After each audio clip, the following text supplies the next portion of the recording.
Hello bachcho, let's see this question, and the question says at what temperature the rate of effusion of N2 would be 1.625 times than the rate of SO2 at 50 degree Celsius.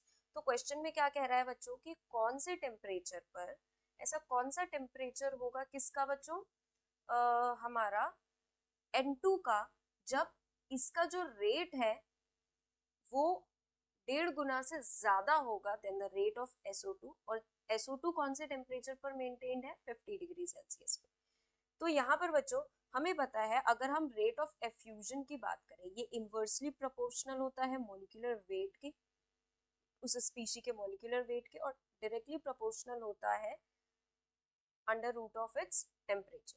Inversely proportional होता है उसके square root of molecular weight के, और directly proportional होता है square root of its temperature. तो यहाँ से हम क्या लिख सकते हैं, जो R है वो डायरेक्टली प्रोपोर्शनल होता है under root T by M के। अब ये लिख सकते हैं हम R1 बाय R2 जो है वो किसके बराबर होगा, M2 bye M1 into T1 bye T2। ये लिख सकते हैं हम बिल्कुल। अब R1 बाय R2 क्या दिया गया है, 1.625 टाइम्स। क्या दिया है, 1.625 टाइम्स।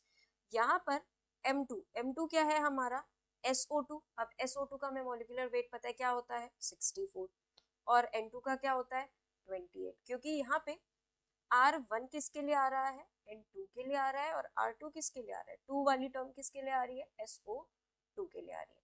T1 हमें निकालना है, T2 क्या आएगा, अब 50 डिग्री सेल्सियस दिया है, हमें पता है डिग्री सेल्सियस से केल्विन में जाने पर हम क्या करते हैं, 273 ऐड करते हैं। तो 50 में अगर 273 ऐड करेंगे तो क्या आएगा, 273 प्लस 50 क्या आ गया, 323 केल्विन। तो यहाँ पर हम केल्विन में रखते हैं 323।